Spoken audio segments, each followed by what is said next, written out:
Hi, I'm Steve Clemens, and I have a couple of questions. Has Kamala Harris scrambled the U.S. presidential race, and is she on the road to the White House? Let's get to the bottom line.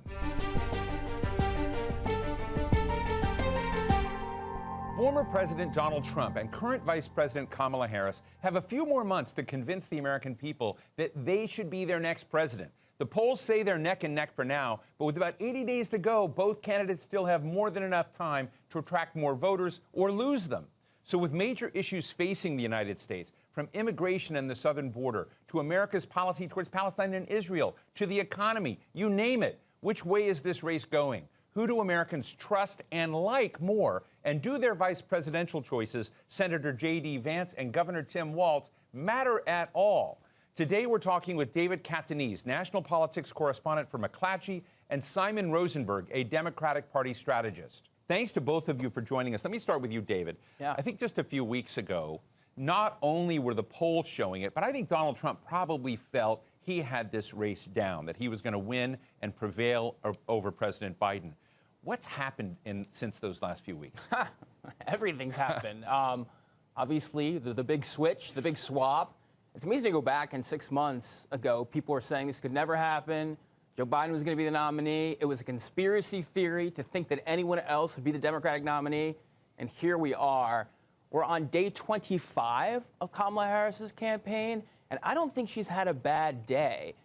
The biggest enemy of Kamala Harris's campaign right now is there's 80 days to go. And as we know, going back to 2016 in particular, a lot can happen in those last 80 days.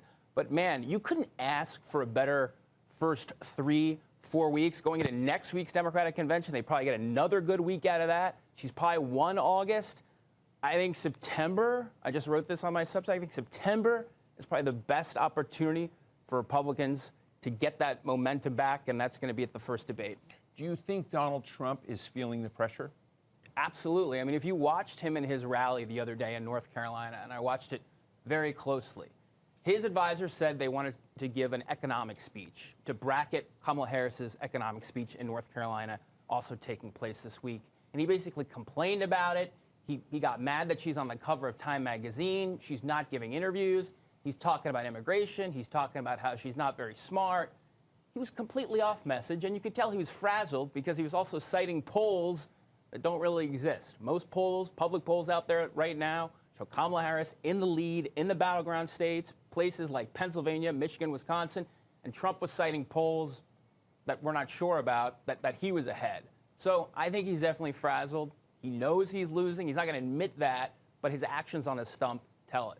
Simon, let me go to you and ask you about how Democrats are feeling right now. And I have to just, be honest. I think a lot of Americans, despite her being vice president, did not really know Kamala Harris. We're unfamiliar with her accomplishments. At least that's my view.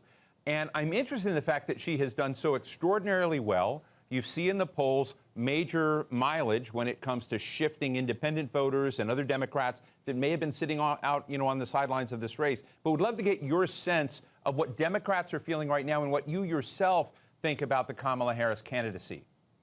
Yeah, I mean, Democrats are really excited, and there's incredible energy. I don't know that I've actually ever felt the kind of energy we feel right now, even going all the way back to the Obama campaign in 2008.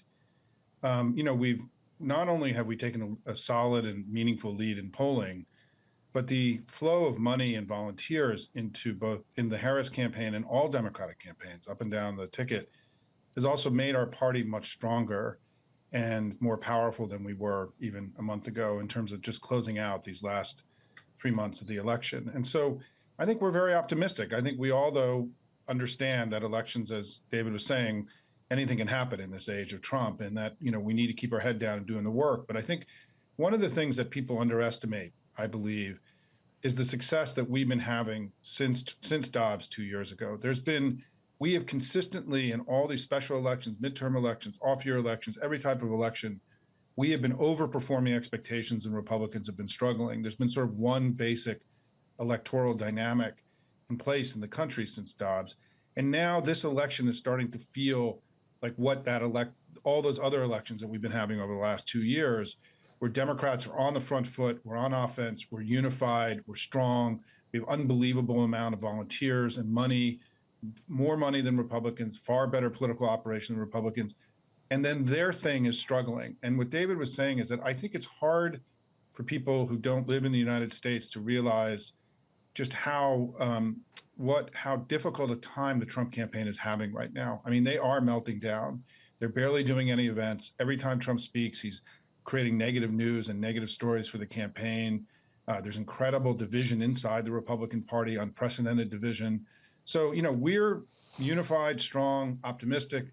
They're a big mess, and I'd much rather be us than them in these closing months. Well, let me push you a little bit on that unity observation and ask you, how unified it really will be, going into the convention. We've seen some interesting outcomes where some of the most left members of the Democratic caucus, Cori Bush and Jamal Bowman, have both lost their primaries. We've just seen Ilhan Omar in Minnesota win and Rashida Tlaib win, who are members of the so-called squad, so they won. Yeah. So there is this perception that not everything is copacetic and unified within the Democratic Party, or is that something that I'm overstating?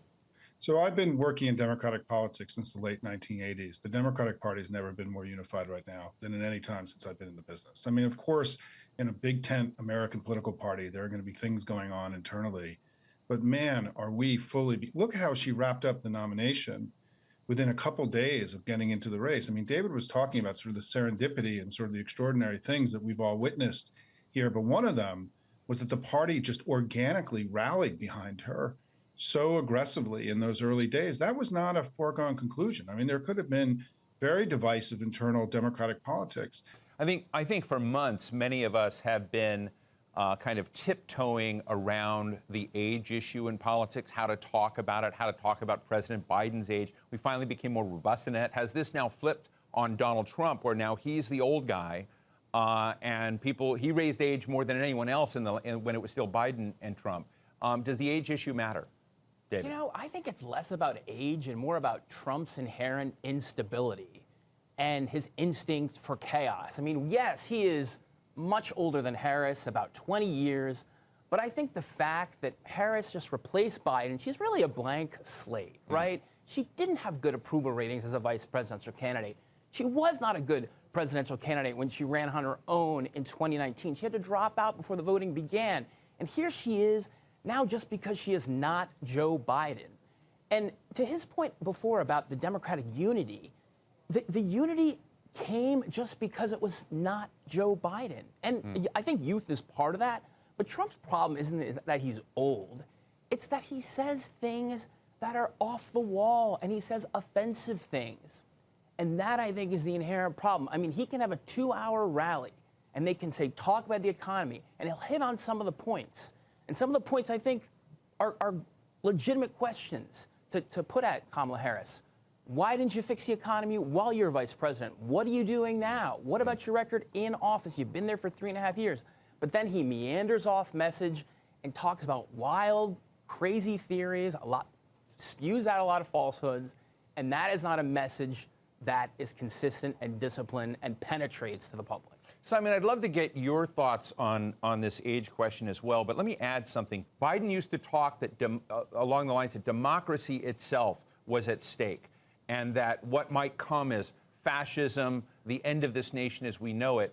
She just kind of laughs that off and basically is talking about kitchen table economics, rights, not wanting to go back in the past. And I'm interested in whether you agree with Dionne's thing, and is that kind of optimistic, even more humorous frame something that works in this toxic environment?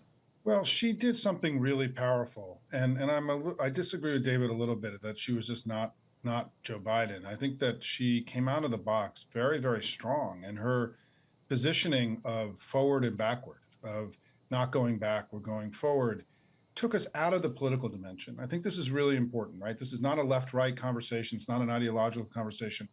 It's an inclusive conversation. It's this desire, as Obama did and as Clinton did, to be an optimist about the future and to want to bring the whole country along with her, and to make the case that we can't go backwards. And I think that it also then reinforced Trump's age and his sort of reactionary politics in the sense that they were trying to strip away rights and freedoms. I mean, the second thing she did, though, right, was the core foundational value of her campaign is freedom.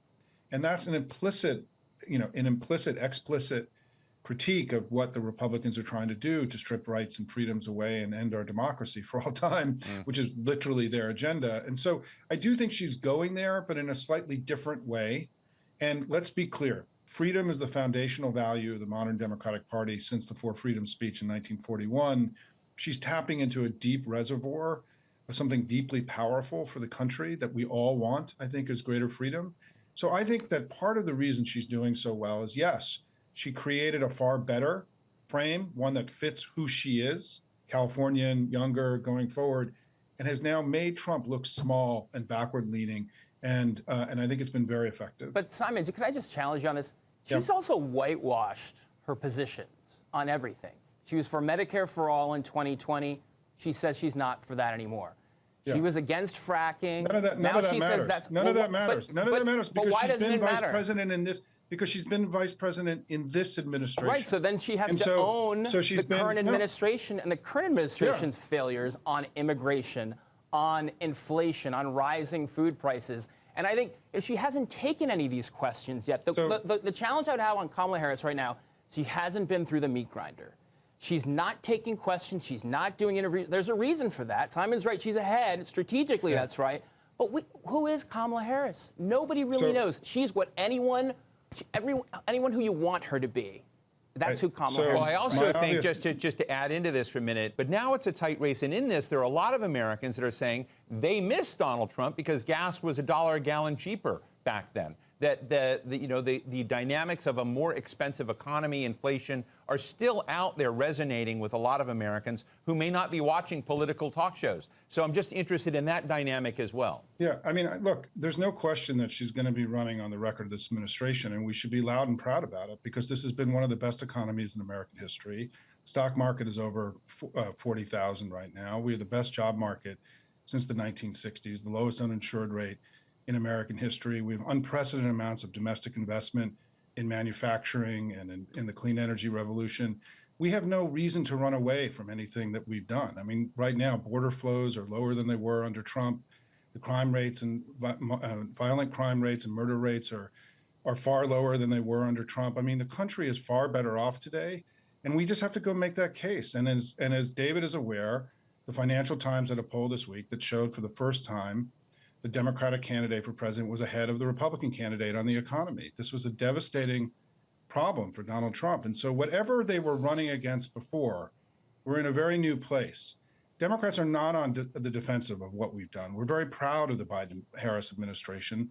We have an incredibly strong track record to run on. But if the Republicans think they're going to win this election by running on the border, I can show you what happened in 2018 when Donald Trump ran the midterms on immigration. We won by 8.5 points. And so we're not scared of any of these debates. We're confident that we can parry them, we can win them, and we can defeat Donald Trump and J.D. Vance. David, I want to ask you a little bit about the meat grinder. The honeymoon period we're in right now, maybe through the convention, what will the meat grinder be comprised of? Now, she's taken a couple of questions on the tarmac, very rudimentary stuff. And, I get why they're not doing it, but I think it comes to the end in the end of August, right? She's going to get through the convention. Maybe the Democrats get a little bump out of that. We're in the first. She says she's going to do an interview. Maybe it's with, a Joy Reid, someone that's going to be sympathetic to Kamala Harris. But eventually, I think she's going to have to take those questions unless they're going to go into that first debate. And it's going to be Trump. And if, who knows what Donald Trump shows up on September 10th. But that's why I think this will be the seminal moment in the campaign. Can Trump deliver a crisp case against the Biden-Harris administration? He's got to start tying Harris to Biden. Everything's got to be tied to Biden. Can he do that? I'm not sure he can do it. I'm not saying he's able to do it. But Harris, if she's able to go throughout this campaign without taking any questions, that will be an incredible feat. But I think she's going to have to explain why she was Medicare for all when she was a candidate and no longer. Why she was against fracking and no longer because of Pennsylvania. Why she wanted to get rid of the detention camps on the border when she was a candidate but now wants to be tougher on immigration. Because if we're talking about President of the United States, she's not VP anymore. She can make these decisions. Right. Would she sign a Medicare for all bill if it came to her desk? These are questions we don't know. I think they are just part of the process. And as a reporter, I feel like she needs to answer them. But I don't know, maybe she glides by because Trump's so undisciplined and people just vote against him. Simon, the president of Columbia University just resigned in part because of her response around Gaza-related protests on Columbia University's campus. But, students are coming back to universities at the end of August, beginning of September. We also have at least promises to make the Palestine protests a major part of the Chicago political scene at the Democratic National Convention. Do you worry at all that that would be a problem for the Harris campaign? Are they prepared for that? Do you think that there's any distance that she would be putting between the discomfort that many younger voters had with President Biden's position on Israel-Gaza versus where Harris is? Yeah, I think this is a problem to be managed, but not a threat of any kind to her candidacy. And I think that, we are going to have, I think, some bumpy days next week at the convention. I think the protesters are ready to rumble and are going to try to disrupt things. And I think we're all expecting that. I would be surprised if there's going to be the kind of level of intensity on college campuses as there was in the spring, because I think the universities are going to be much less they're going to be much less forgiving, I think, for some of the disruptions that happened on campus, and are going to be controlling their campuses much more aggressively than they were in the spring. And I think it's really important for viewers to understand that in terms of just the polling on all this stuff and just where the American people are, is that these protests were very unpopular in the United States. And there isn't really a big reservoir of support for the protesters. And even with young people, when in the most recent poll of 18 to 29-year-olds, the Harvard Institute of Politics poll, they asked young people to rate 16 issues on intensity. Israel-Gaza was 15 out of 16. In the Axios poll of college students, it was 10 out of 10. This is not a voting issue for the overwhelming majority of young people. It's a small group. It's highly concentrated. They're very loud and vocal, right? We all know that. But I think that, and Harris has already, I think, demonstrated a rhetorical change from Biden on this issue, and being more sympathetic, I think, to some of the critics. And so is this going to be a big threat to the Harris campaign? I don't think it will be, but like any problem or challenge in an election, if you don't manage it effectively, it can become something bigger. But right now, I don't see this as something that will emerge as a major issue for us in this election. David, I don't know if you have any thoughts on that as well, but I also want to ask you about vice presidential choices. But what are your thoughts on I just think there is the X factor. If Iran gets in a war with Israel next week or in September, October, that's all we're going to be talking about. And that's another question that Kamala Harris really And that could happen. It totally that really could happen. It's not even an October surprise. Yeah. It's a probability/possibility. Right. So Kamala Harris, we don't know. I think one of the arguments that Trump could deploy against her is she may not be ready to be commander-in-chief. What would she do if Iran starts launching missiles at Israel? What is the U.S. position? Can she answer that on a debate stage, in a press conference? Kamala Harris is very good on camera at a rally, scripted. That's what we know. We don't know yet if she can replicate that A-plus performance in unscripted moments with unscripted questions. And you know as well as I do, one of the biggest X factors is foreign policy, right? And it's the thing that scrambles candidacies. It can change an election. And it may be number 15 now on the issue matrix. But if we've got a full-out war with Iran and Israel in October, I believe that creeps up the list. Let me get both of you in the last couple of minutes we've got to share your thoughts on whether vice presidential choices matter. We have J.D. Vance, senator from Ohio, author of Hillbilly Elegy, has become Donald Trump's running mate, replacing, who we had before, Mike Pence. And in the case of Kamala Harris, we have Tim Walz, the governor of Minnesota, former high school teacher. And I'm just interested in whether you think there's a dynamic at the VP level that matters. What do you think about these two choices, David? VPs matter for about 45 days when the press is bored in the middle of the summer and we're looking for stories to write about who the pick is. I think Democrats did get the better pick. I mean, polling shows that Walz is more favorable than J.D. Vance, who is, insulting cat ladies and talking about childless women at home. Not a great way to court undecided voters in suburban Georgia. But I think you will see coverage recede of both Vance and Walz as we get into the fall, and the focus more be on Trump and Harris. There's not really a historical anecdote to point to that a VP changed an election, except maybe Sarah Palin in 2008. I don't think that changed the election, but she impacted it. Simon, would love your thoughts on J.D. Vance and Tim Walz.